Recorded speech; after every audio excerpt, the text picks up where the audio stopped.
What's up guys, Houndish here, and today I wanted to jump in and talk about something really important if you want to be super powerful inside of Destiny 2's endgame. So of course Forsaken has launched and everyone is searching for power, grinding out those weekly milestones, trying to level up from 500 towards 600. Of course, as we go, we're going to gain access to various endgame content, and that content is going to become easier, of course, as we get more powerful. But it's not only powerful drops that you should be worrying about. For a substantial part of Destiny 2's endgame, of course, we will be in the Dreaming City. And so today I wanted to talk about mods, some specific pieces of armor, and things that you can acquire in the Dreaming City right now, which actually contribute to your character's power considerably. And this is going to be incredibly influential, whether you're playing solo, jumping into public events, trying to clear the blind well, or whether you're going for the raid and you want to be as optimal as possible when it comes to your damage and how much survivability you have inside of difficult content. On top of this, I will also be breaking down how to get to the Oracle engine and what that weekly bounty means, exactly what that reward is. That is all linked to what I'm going to speak about right here. So we're going to jump straight into it, guys. If you do enjoy this one, a like below is very much appreciated. If you're new to the channel, be sure to hit subscribe if you want to see a lot more D2 Forsaken content. But for now, let's get straight into it.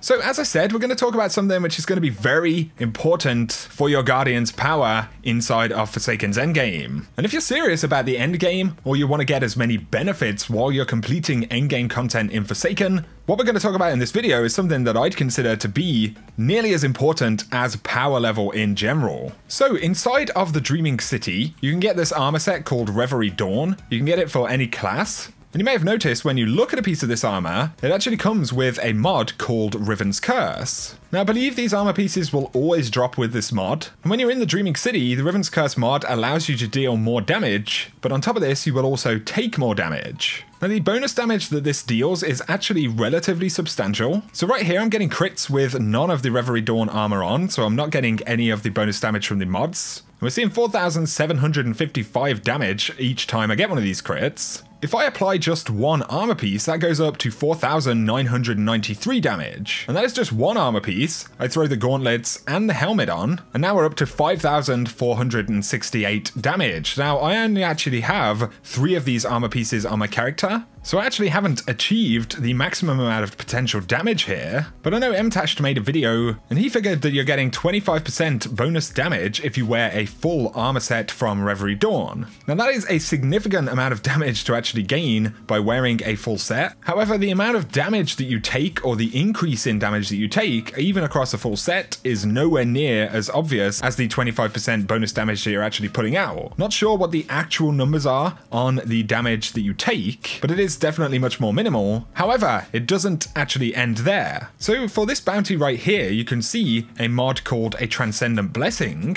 Now the Transcendent Blessing is essentially the same mod, but you don't actually take more damage when you wear it. So essentially with this version of the mod, you get all of the damage benefits, but you don't take any additional damage. But to acquire these is somewhat difficult. So there is a weekly bounty that Petra has that'll actually give you an item called an Offering to the Oracle. If you complete that and get the offering, which I'll show you how to do in just a moment, it will actually drop you some new bounties with different objectives. Now there are a bunch of different objectives that you could potentially get. So right here, I had defeat sword-bearing knights in Ascendant challenges while Ascendant. There is another one as well, where you need to complete the Strike the Corrupted while Ascendant. Some of them can be done right now if you're powerful enough. Some of them are actually time-gated. So the Purification ritual, for example, requires a strike completion, but that strike isn't actually available just yet. It will probably arrive inside of one of the weekly resets, quite possibly next week, but this is where you actually get the Transcendent Blessing. So this week, like I said, we managed to get the Swordbearer Knights killed while Ascendant, and you can actually do this in this week's Ascendant challenge, but it is very difficult to do because the Knights spawn on a timer and actually despawn again, and they have a ton of health. Essentially, we're pretty underleveled right now to actually do it. It can, however, be done. It can even be soloed, my friend Jarvinus actually made a video, which I will link down below. It will require at least around about 515 power, and a black spindle that is at least that powerful as well, which is also masterworked. So it's not entirely easy to do these right this moment. They can be done. However, the point of this video, of course, is that we're all progressing, and I just wanted you guys to know about this now so that you can start collecting any of these as soon as possible. You may be unlucky and only have the bounty for something that actually has an objective you can't complete. And for that, you'll have to hold on to them, wait until next week. They aren't timed bounties, so they should actually stay in the inventory. So that's definitely a good thing. But for example, if you want to get into the raid, having the Transcendent Blessings, or having as many of them as you possibly can equipped on the Reverie Dawn armor,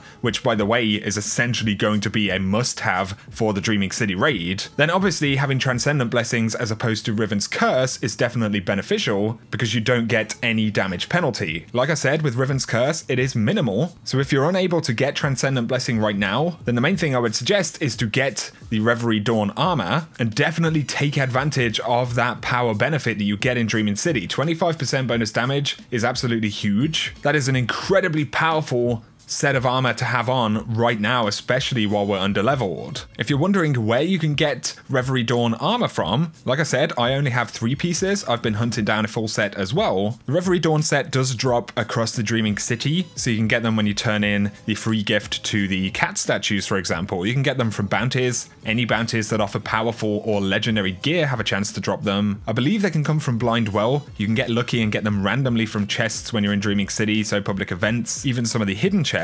There are a lot of different places to actually get it, but it is kind of just completely random. You're just going to be farming in this space until you have Reverie Dawn armor. But like I said, this affects everyone so much, so it's definitely something to bear in mind. Definitely try to complete the weekly bounties that give you an offering to the Oracle. Offerings to the Oracle will give you the bounties which are capable of rewarding Transcendent Blessings, which I think is going to be really huge if it is the raid that you're wanting to go in next week, or any of the really difficult Dreaming City content, Tier 3 Blind Well. But I wanted to point that out to you guys anyway. Reverie Dawn with the Rivens Curse as a solo player is going to make your life so much easier. It's going to make you that much more powerful in the game. And obviously Transcendent Blessing, as they become available, whether you're lucky this week and you have an opportunity to get one, whether you have to wait for next week, like I said, those bounties will stay in the inventory. Whichever way it works, these are things definitely worth knowing about. And this is the kind of climb that we're going to go through in the Dreaming City. This is just one of the elements, getting all of the armor and slowly upgrading to Transcendent Blessings over the kind of Rivens Curse blessing that you have now. There's definitely a component of Dreaming City's endgame,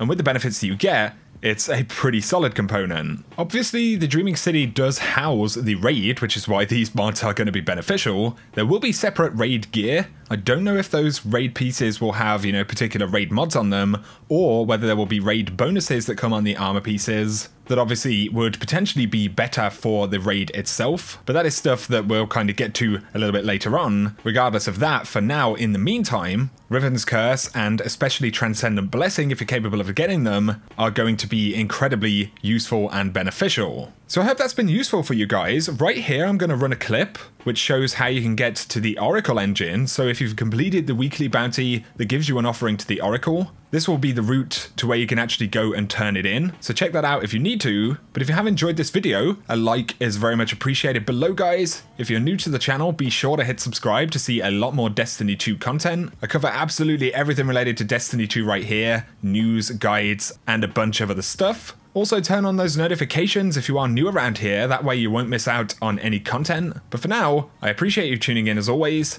and I will catch you guys very soon.